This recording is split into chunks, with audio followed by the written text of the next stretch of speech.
This video is brought to you by Ridge Wallet. Guys, it's 2020, and it's time to organize your life. Get rid of that small suitcase you keep in your back pocket. The Ridge Wallet is different. This thing is sleek, industrial, and it fits into your front pocket. It is going to change your pocket game.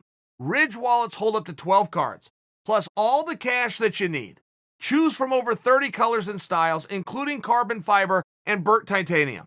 It is the best wallet you can buy, and you don't have to take my word for it. There are over 30,000 five-star reviews from people that love it. I was skeptical at first, but once you try it, you will never go back to your old wallet, and there's no pressure. Test this thing out for 45 days. If you don't love it, send it back, full refund. When you decide to keep it, there's a lifetime warranty. Click in the link in the description, get 10% off today with free worldwide shipping and returns, or go to ridge.com/Chael. That's ridge.com/Chael. Use the promo code Chael.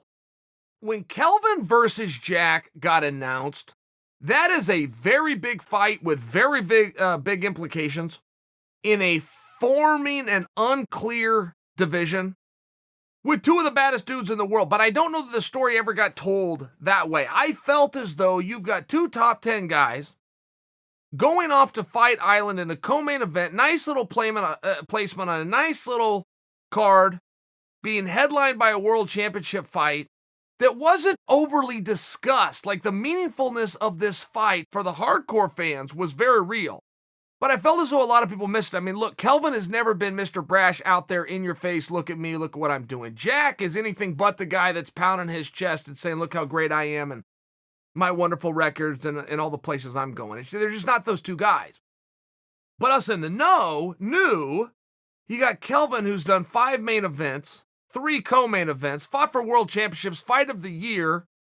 Oh, by the way, won the toughest tournament in all of sports known as the Ultimate Fighter, taking on Jack, who got brought in on short notice to get beat up by Jacare, only didn't get the notice, flips the script, and all of a sudden is on everybody's radar.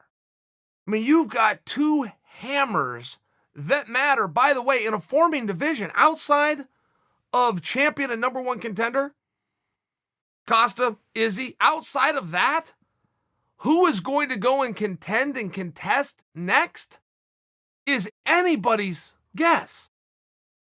Kelvin versus Jack is as meaningful for that top contendership as Till versus Whitaker.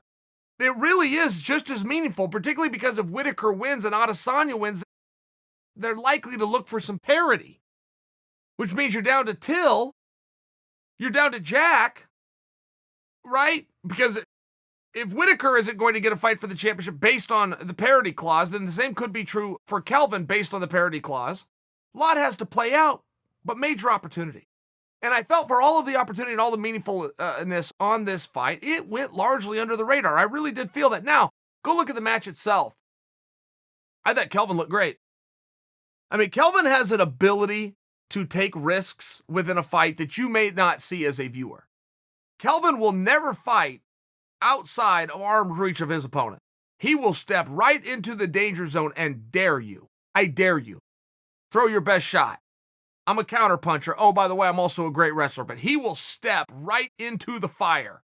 And he will spend the entire night in it. So that's what he did. Comes across the ring. He steps right into the fire. And they're throwing some heat at each other. And it's a little bit wild. It's just early on in the fight. But they're both throwing some heat.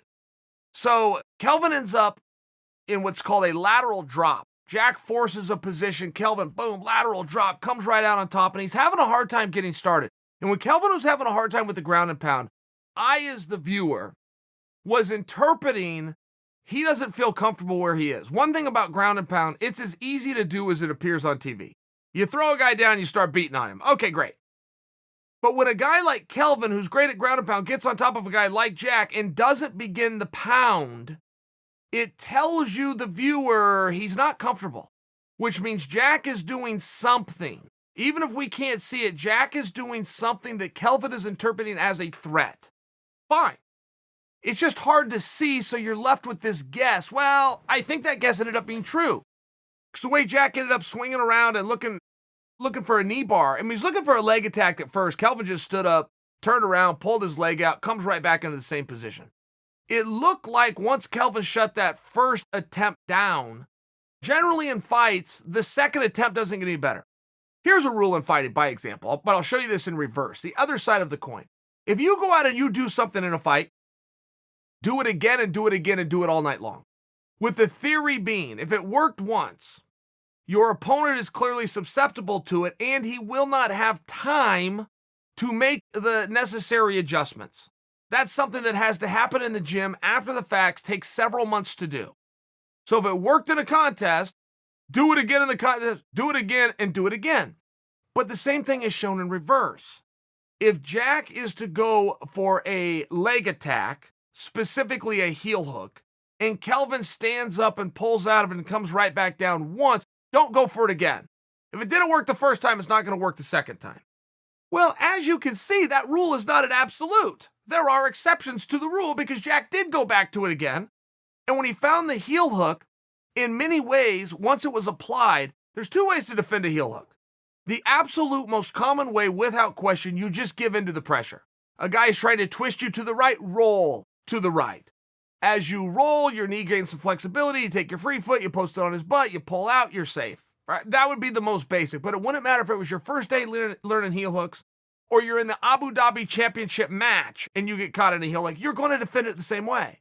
You're going to roll, you're going to post on the butt, you're going to pull your knee through the hole, move on to the next step. There is a more advanced way to defend a heel hook, which is the exact opposite of what I just told you, which is you go into the heel hook. Now, should your heel ever make it through that grasp, you will be safe and your heel will be protected. But it's a very dangerous game, in my opinion, because if it doesn't come through that hole, you're now making the tightest submission in the game even tighter. That's what Kelvin elected to do. It got even tighter and he was stuck. If you guys will remember, when Ryan Hall hit that beautiful heel hook on BJ Penn, BJ elected to defend the same way as Kelvin did, which is the more advanced way of turning into it, which works great when it works. When it doesn't, you just tightened the tightest hold in all of grappling. Technical error. I mean, it's a decision you must make in real time. Kelvin made it in real time. With great risk comes great reward. With great risk comes great risk. He took the risky way, it didn't work out. That's what happened.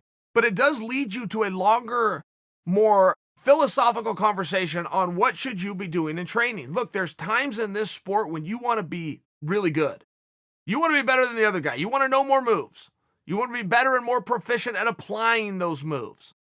Most of the time in the sport, you just want to be tougher than that guy. I can take more. I can be here longer than you can be here. When the end of the fight comes around, I can be more in the fight than you can. That's usually your two ways of practicing. But there is something to be said, and I think that Jack reminded us there was something to be said, particularly in that first round of a contest, where it isn't about grit at that point. It isn't about who's hurt more, who's tired, or who wants it more. In those early moments, it's about who's better.